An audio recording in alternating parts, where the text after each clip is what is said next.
Muy bienvenido a todas y a todos. Yo creo que realmente es importante que podamos estar haciendo un tercer Congreso del Futuro. Y el futuro y el entusiasmo y la pasión y la juventud no tiene edad. Por eso yo, de verdad, yo no llamé a don Patricio, nadie lo llamó, vino solo, y que demuestra que los espíritus jóvenes no tienen que ver con la biología del cuerpo, sino con la juventud del espíritu y del alma y el anhelo de conocer. Estamos acá porque hace mucho tiempo nosotros nos planteamos un desafío, y fue de entender el futuro, de entender el mundo que viene, porque nos dábamos cuenta que estamos en una especie de gap donde los cambios que están ocurriendo en el planeta, los cambios que están ocurriendo en la sociedad son mucho más profundos de lo que tal vez podemos evidenciar. Y esto lo hemos hecho con la colaboración de todos, y quiero aprovechar de agradecer el respaldo que ha tenido esta comisión de Jorge Pizarro, presidente del Senado, del aquí ministro, que ha sido un apoyador permanente de nuestra iniciativa. Pero ¿cuál es el desafío que tenemos? Yo creo que es primero entender que estamos en un momento de trance en la historia de la humanidad, de que estamos en un cambio de era, de que el siglo XXI no tiene nada que ver con el siglo XX. Yo siempre digo, esto no tiene continuidad, incluso hay una sensación de quiebre. Si uno mira el siglo XX, que recién terminó, los procesos de transformación y cambio que están ocurriendo en esta sociedad son casi como una metamorfosis. Está floreciendo una nueva identidad, una nueva ciudadanía, un nuevo planeta. Y tal vez yo quisiera decir que parte de ese desafío tiene que ver con que está cambiando o están cambiando muchos procesos, hay una multicrisis. Está cambiando la ciudadanía, está cambiando el pensamiento, está cambiando la energía, y me quería referir un poco a eso, porque esta Comisión del Futuro no quiere tener una visión solo de las ciencias duras, solo de mirar desde la ciencia tradicional, sino también de entender desde la ciencia blanda, desde lo que significa el pensamiento, el comportamiento, la psicología de las personas, cómo tenemos que abordar el futuro. Entonces nosotros creamos una Comisión del Futuro, que es una comisión permanente del Senado para analizar todos los temas. Creamos un Consejo del Futuro, que es un chasis donde trabajamos tanto en la Comisión del Futuro como en el Consejo del Futuro con la Academia de Ciencias, con los rectores, pero también con el tercer sector, también con los movimientos ciudadanos que trabajan en ciencia, como por ejemplo Más Ciencia para Chile, que son los postdoctorados jóvenes que han sido un actor muy importante y relevante en la tarea que estamos. Y este tercer Congreso del Futuro, o juntar un debate totalmente transversal, donde hay personas que vienen de los barrios, de la academia, jóvenes, más viejos, mujeres, hombres, justamente tiene que ver con romper la dimensión lineal de la conversación y construir una conversación más compleja, más colaborativa, de abajo para arriba. Para mí esta instancia es tal vez de la más importante, porque creo que teniendo una Comisión del Futuro del Senado, teniendo un Consejo del Futuro que asesora al Senado de los especialistas, los expertos, yo creo que tiene que haber una ciudadanía por la ciencia. Tiene que democratizarse la ciencia, tiene que democratizarse la conversación sobre la ciencia, y por lo tanto este es un espacio terapéutico para reflexionar juntos, pero también tiene que ver con construir una democracia o una gobernabilidad para el mundo que viene, y por lo tanto los cambios sin ciudadanía, sin los actores de abajo para arriba, finalmente no son cambios. Yo decía, estamos viviendo una multicrisis, también multioportunidad. Y la multicrisis más importante tiene que ver con que está cambiando el paradigma energético. No voy a profundizar en eso, pero las sociedades son sociedades energéticas. Cuando éramos recolectores había un tipo de sociedad. Cuando logramos cultivar el maíz, domesticar las plantas, el trigo, construimos una civilización, aparecieron las matemáticas, y son los modelos energéticos que van determinando el modelo civilizatorio.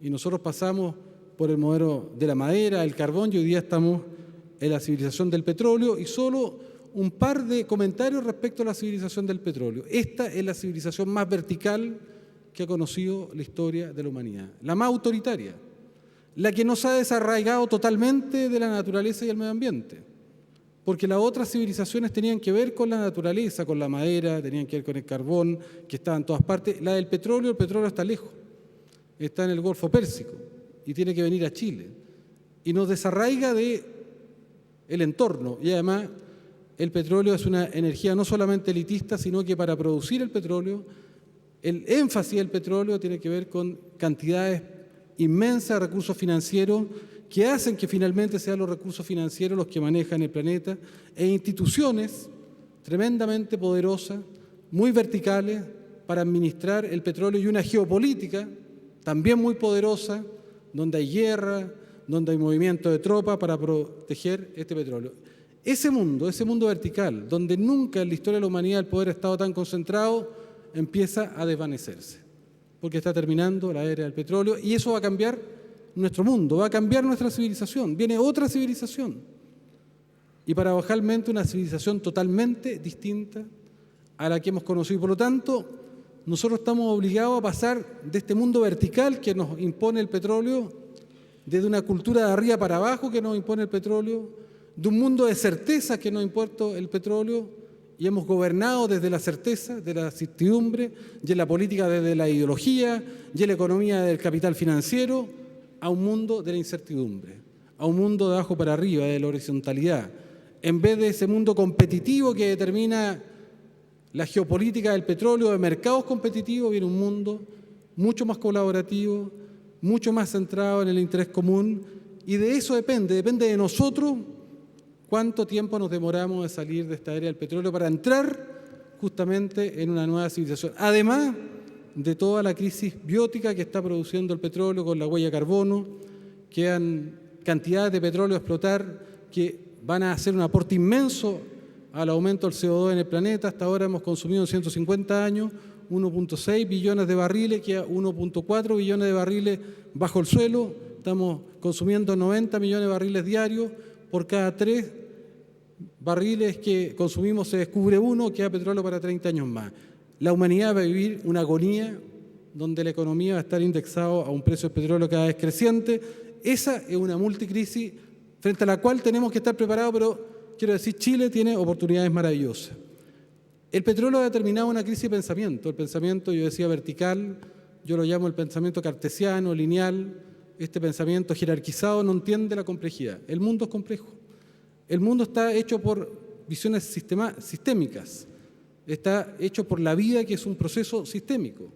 Y un mundo tubular no mira la complejidad. Nosotros miramos desde lo lineal, y lo lineal no entiende la complejidad. Entonces tenemos un desfase donde el pensamiento del siglo XIX, del siglo XX, representan un total anacronismo respecto a poder entender los procesos sistémicos de los cuales somos parte, de los procesos complejos, de los procesos en redes. Y eso tiene que ver cuando uno mira los partidos son totalmente lineales, y la sociedad está en las redes y los partidos están en un mundo unidimensional. El Parlamento son instituciones lineales que no tienen que ver con la sociedad. La educación es lineal, reproduce y es el principal reproductor justamente de este modelo vertical. Y cuando uno habla de transformaciones en el futuro, de hacer la educación gratuita, sí, pero cambiando el modelo educacional. No puede ser que los jóvenes sean siendo educados de manera autoritaria para absorber conocimiento, cuando un buscador es un mejor profesor para estos jóvenes desde el punto de vista de la información. A los jóvenes hay que enseñarles a formular las preguntas de pertinencia respecto a poder construir y a elaborar y a descubrir el mundo que viene, no atesorar de manera absurda un conocimiento de un planeta o de un mundo que ya no existe. Entonces, aquí tenemos toda una complejidad que se viene por delante, que tiene que ver también con el cambio de todas nuestras instituciones, incluso la universidad. Y aquí está Ignacio Sánchez, que yo estoy muy contento que está acá. Tenemos que conversar de ciencia, pero la universidad no puede seguir siendo un productor desde la visión y desde la especialidad. El mundo no se constituye de la especialidad, se constituye de la colaboración de los saberes, del pensamiento complejo. Y yo diría entonces uno de los grandes desafíos que tenemos es cambiar la manera de pensar. La principal reforma es cambiar la manera de pensar, y eso también tiene que ver con la reflexión de comisiones del futuro. Estábamos hablando de que hay una multicrisis también del individualismo. Yo creo que la sociedad nuestra, producto de este mundo vertical, de este mundo que nos ha alejado de los fenómenos simples, maravillosos de la vida, de la naturaleza, finalmente el amor por el crecimiento ha reemplazado el amor por la naturaleza. La biofilia del pasado, donde todos nacimos mirando las estrellas, ya nadie mira las estrellas, y la espiritualidad del ser humano, la trascendencia del ser humano, que antes era maravillosa, hoy día se ha reducido a las marcas. Los sentidos de pertenencia hoy día son el tener, el concepto de libertad hoy día tiene que ver con la autonomía para defender el interés propio, tiene que ver con el acceso al consumo, tiene que ver con estar a resguardo de los demás en una isla y no darle nada a nadie. Ese mundo es un mundo que también tiene que ver con esta dimensión de esta cultura vertical que yo señalaba, con este pensamiento lineal, y además entiende que la naturaleza es una especie de botín a usar. Se habla de crecimiento ilimitado cuando de lo que estamos hablando es de la vida, de los seres vivos que nos rodean, y evidentemente no puede haber crecimiento ilimitado.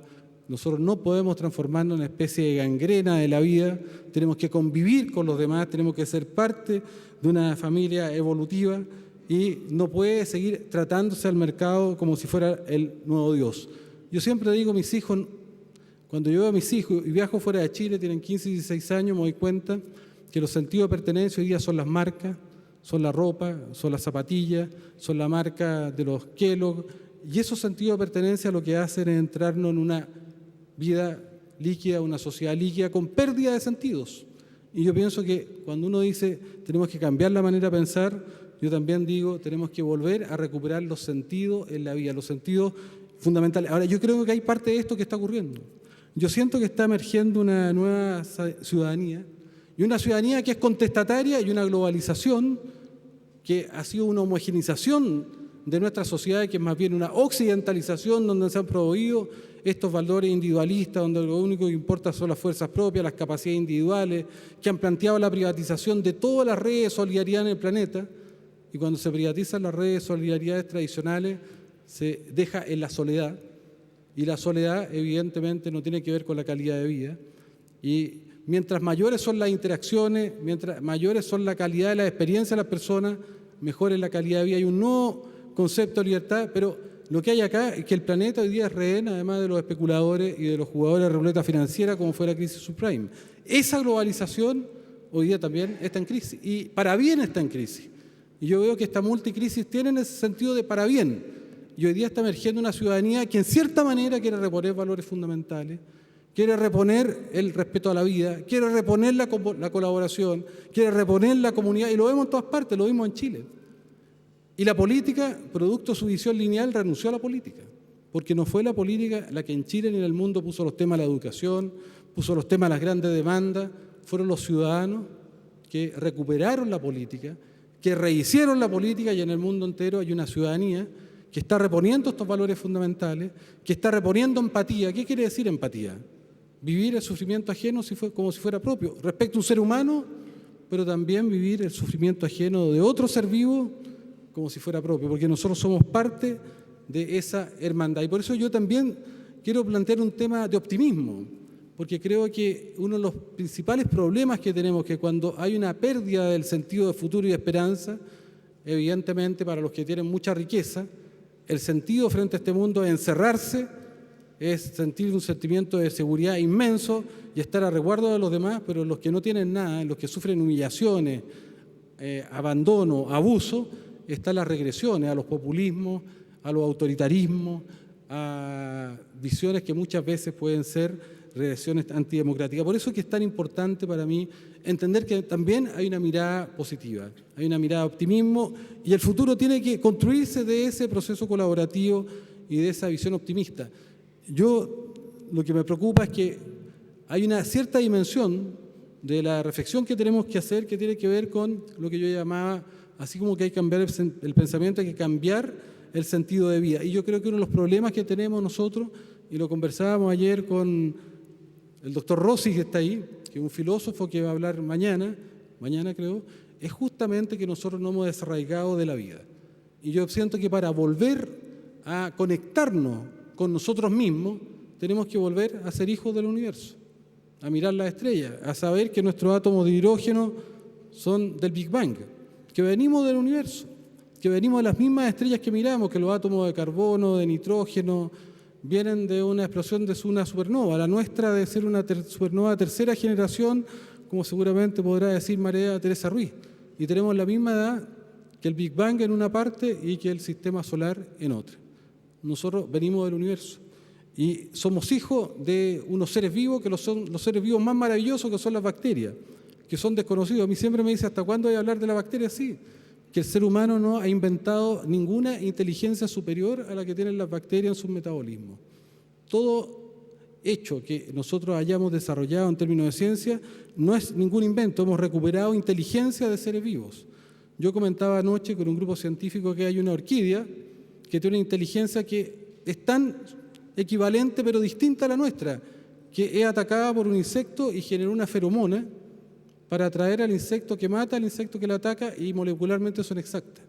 Son actos de inteligencia, de una precisión y de una conmoción, pero que lamentablemente ya no nos conmueven ni nos emocionan. Yo siempre digo, cuando yo miro un árbol, miro un prado, miro colores de las rosas, de las flores, tal vez si uno pensara que esa es la historia de la vida, que va tallando la vida, del polinizador que hace más roja la flor y que hay una interacción maravillosa de juegos, de sexualidad, bueno, tal vez la vida nuestra sería distinta. Yo siento que lo que hemos perdido es eso. Y nosotros tenemos la misma historia, o somos hijos de las bacterias, al punto que somos todos simbiontes.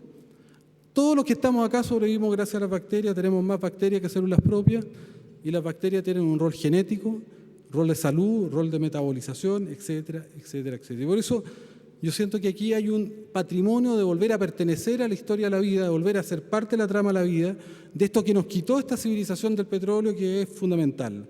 Uno de los problemas es el calentamiento global, que está eliminando 1% al año las algas, las microalgas. ¿Qué importa si las microalgas no las conocemos? Cuidado, que las microalgas son como el linfocito T del cuerpo. Nadie lo conoce, pero si no existen, el sistema colapsa, porque no hay jerarquía en los procesos complejos, y esta microalga, además de capturar el CO2, además de producir el oxígeno, producen el sulfuro de dimetilo, que justamente lo que hace es permitir que haya nubes a partir de la evaporación del calor sobre el agua. Entonces, uno cuando mira la historia de la evolución es maravillosa. Han habido 50.000 millones de especies en la historia de la humanidad desde la explosión cámbrica hasta ahora. 50.000 millones. Hoy día se estima que hay entre 5 y 30 millones de especies en el planeta. Todas las especies que tenemos son verdaderos sobrevivientes. Y ahí está el mayor acervo, ahí está la mayor riqueza del planeta, está en ese acervo genético, en ese patrimonio genético. Ahí está la posibilidad de sobrevivir de nuestra humanidad, de enfrentar las enfermedades, de producir nuevos medicamentos, de producir nuevas estados de energía, y el problema es que están desapareciendo sin que ni siquiera las conozcamos. Entonces, yo también creo que hay que hacer una economía que siga los procesos biológicos, que siga los procesos ecosistémicos, no una economía al margen de la naturaleza, una economía dentro de la naturaleza. Una economía que entienda justamente que en vez de solo productividad, tiene que hablar de regeneratividad, solo de eficiencia, tiene que hablar de sostenibilidad, y una economía que ponga justamente nuevos elementos en la discusión. Y eso es un problema de la derecha y la izquierda. Para mí la izquierda es tan convencional y anacrónica respecto a esta materia como lo puede ser la derecha. Y entonces a mí me parece que uno podría hablar incluso no solamente del amor al crecimiento, sino de hacer un crecimiento más equitativo. No puede ser que unos consuman mucho y otros consuman nada. Algunos en el planeta tienen que tener decrecimiento. No puede ser que un norteamericano consuma como 1.000 y tantos litros de agua por día y algunos no consumen nada. En Chile el consumo promedio debe ser 250 litros. No puede ser que un miembro de un país desarrollado consuma más de 13.000 kWh por año y la mitad del planeta no consuma nada. En Chile consumimos cerca de 3.000. Nuestra aspiración no puede ser llegar a consumir lo mismo que consumen los países desarrollados, porque si no, no hay planeta. Entonces yo podría hablar de decrecimiento, que el objetivo nuestro es crecimiento y decrecimiento, no solo crecimiento, y es amor a la naturaleza, porque si no resguardamos la vida no va a haber crecimiento para nadie.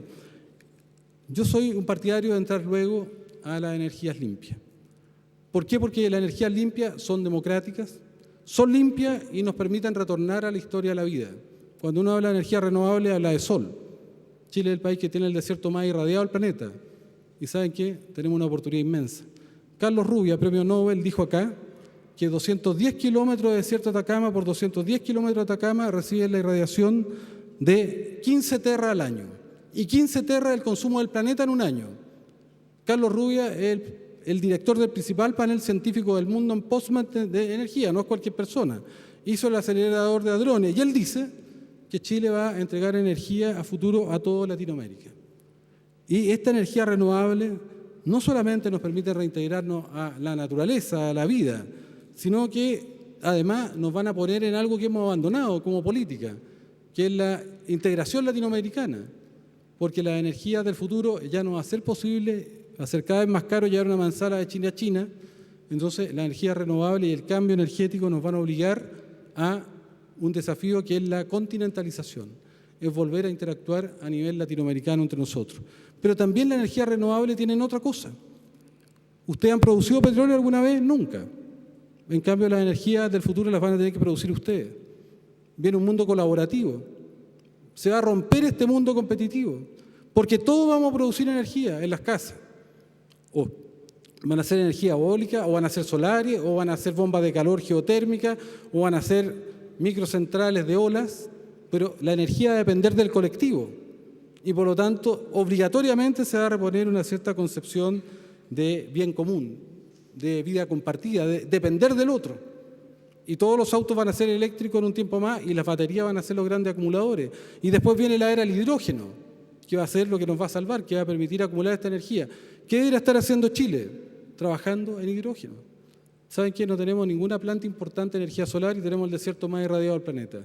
Y Marruecos está ya trabajando en el proyecto de Certec para desde el Sahara, que tiene mucho menos potencia energética, llevar energía a toda Europa. ¿Y por qué nosotros no? Si somos mucho más avanzados que el Sahara, mucho más avanzados que el Marruecos. En Chile tenemos más ingreso per cápita, tenemos más ciencia. Entonces, yo creo que ahí hay una manera de mirar las cosas. Y hay un último tema que tiene que ver con la ciencia. Y me quisiera explayar un par de minutos. Yo siento que tenemos una crisis con el modelo de sociedad que va a verse agravado por la ciencia, pero no lo digo en sentido negativo, porque creo que esto puede tener también una cierta dimensión de oportunidad. Vamos a vivir los cambios que ha vivido la humanidad en un plazo breve de tiempo como nunca lo hemos vivido. Y no tenemos chasis para entender esos cambios. Cuando uno mira la historia de la evolución, yo siempre digo, tal vez algunos ya lo han escuchado porque es una manera didáctica de plantearlo, la ciencia es la creación, la ciencia del arte. Hacer una obra de arte es ciencia, pintar un cuadro es ciencia, pero hacer un descubrimiento es una obra de arte también. Y el ser humano, el principal paso que dio hace nuestros ancestros fue ponerse de pie, el bipedismo. Eso fue un acto de ciencia. ¿Por qué se continuó? Porque parece que los monos eran muy copiones y cuando uno se puso de pie y viera que era exitoso sexualmente, que a las monas les gustaba ese que andaba de pie, lo copiaron. Pero fue un acto de ciencia, investigación, ese mono que se puso de pie y que liberó las manos. Y al liberar las manos y ponerse de pie cambió el mundo.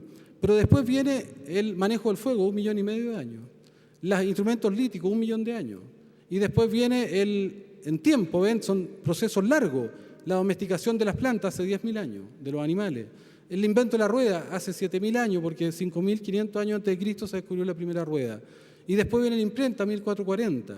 Y después la máquina a vapor, estamos hablando ya 1700 y tanto. Y después el telégrafo. Y después el motor a combustión, 1860. Y después el teléfono propiamente tal, antes fue el telégrafo, 1870 por ahí. Y por lo tanto había una intelectualidad y el siglo XX, bueno, tenemos los aviones, pero había una intelectualidad que podía manejar los cambios, que podía hacer interfaz entre la sociedad y los cambios. Y hoy día, ¿qué es lo que pasa? Que los cambios son vertiginosos. En los 50 próximos años, el conocimiento va a cambiar como en un equivalente a 20.000 años. La capacidad de memoria se duplica cada 18 meses. Eso era el silicio. La era cuántica va a ser todos los meses. Eso va a transformar la vida. Esta reunión la vamos a tener en unos 10 años más, igual como estamos hoy día, pero sin estar acá. En espacios tridimensionales, pudiéndonos tocar, pero no vamos a estar acá. Va a haber una confusión, no solamente entre presente y futuro, sino entre realidad virtual y mundo real. Pero eso es lo que viene. Y estamos viviendo esos cambios todos los días. Ya el Internet es una mega transformación. Ya hace 30 años no tenía Internet. Mira cómo ha cambiado el mundo y cómo ha hecho una vida a escala biosférica el Internet. Pero estamos viendo otros cambios que son alucinantes. Para mí el más revolucionario es cuando Clinton financia el programa Genoma Humano, se descifra el genoma humano, se puede leer y se puede escribir. y cuando Craig Venter en un computador sintetiza un genoma artificial. Yo digo, eso es la revolución, es Dios. El hombre creó a Dios. Habíamos dicho, Dios creó al hombre, yo digo, el hombre creó a Dios, porque creó una capacidad de fabricar la vida artificial. ¿Y quién le pone límite a eso? ¿Quién define si se puede hacer o no se puede hacer? ¿Quién define la implicancia de construir vida artificial porque podemos hacer genomas artificiales?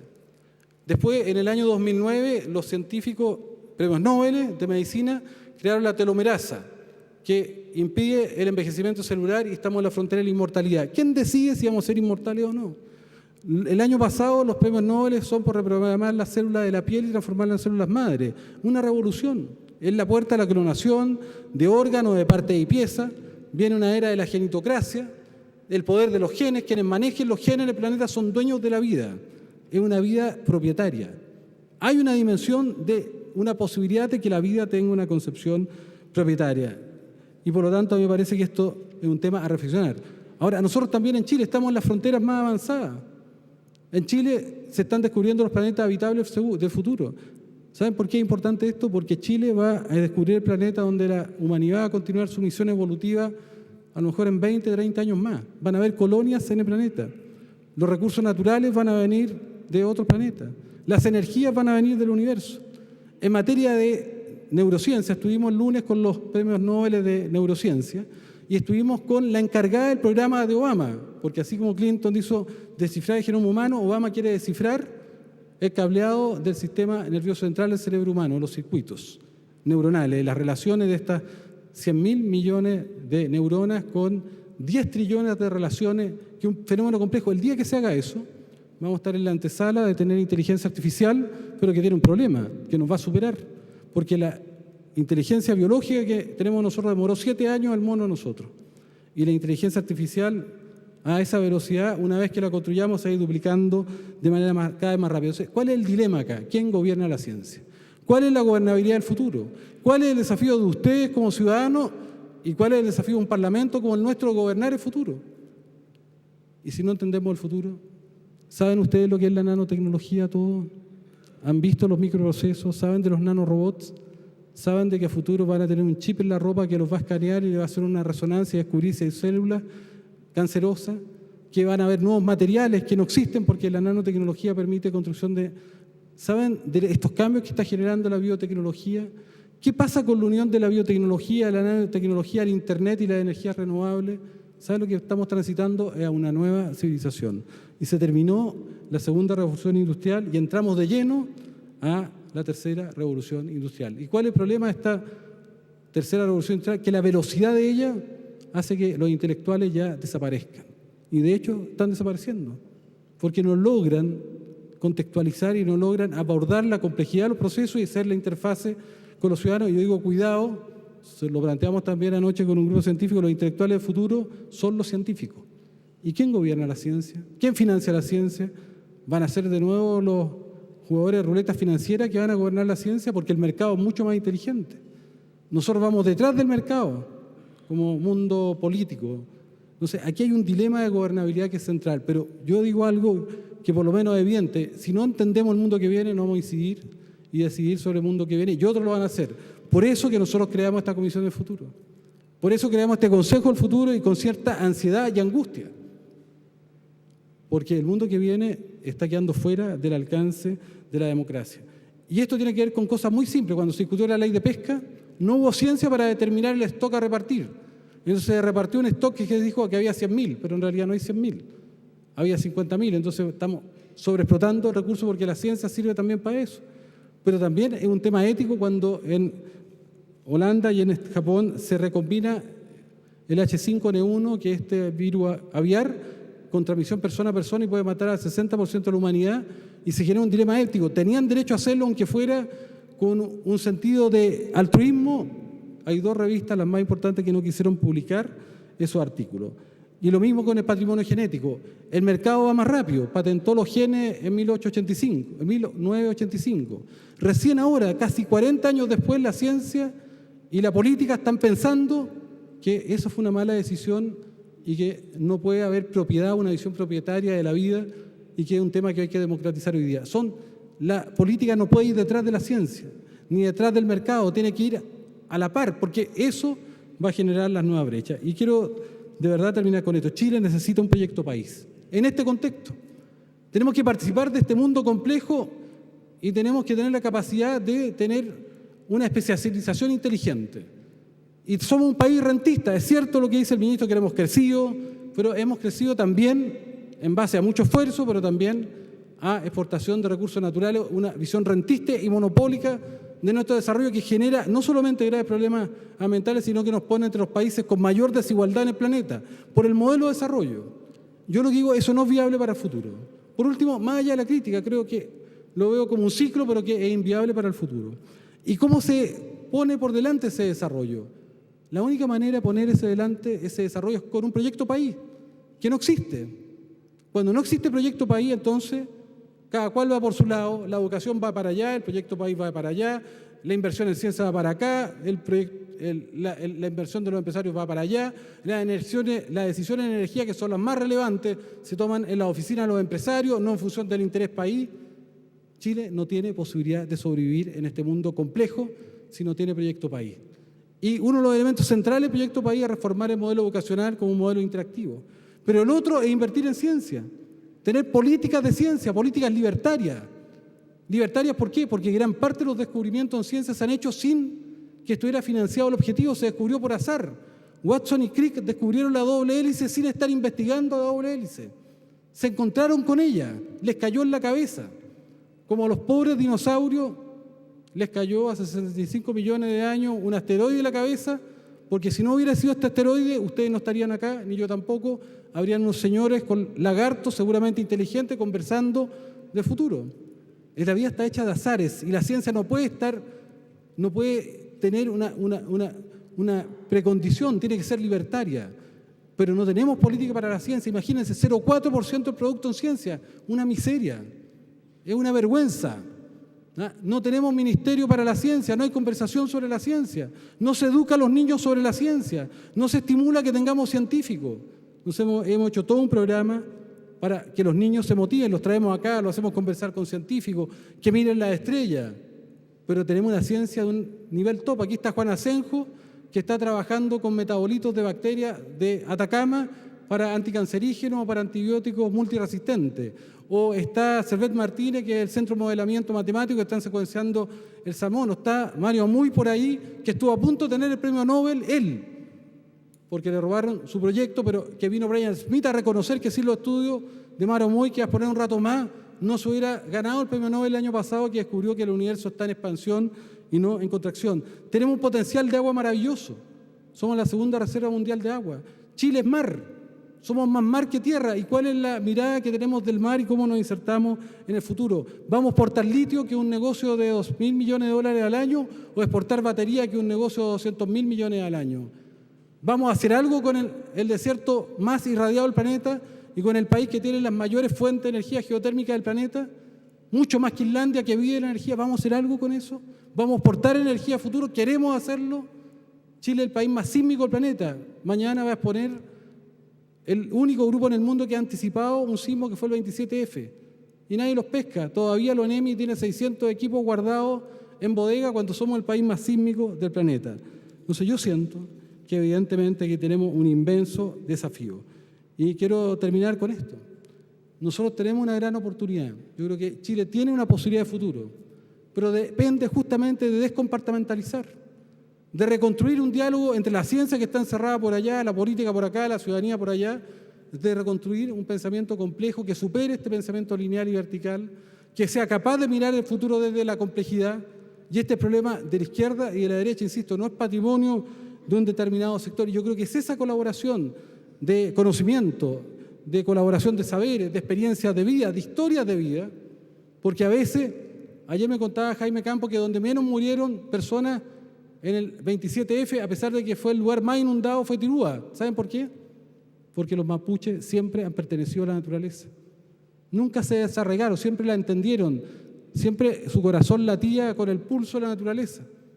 Y ellos sabían muy bien lo que había que hacer cuando había un terremoto. Ese saber popular es tan importante como el del mejor de los científicos. Entonces, ¿qué queremos nosotros?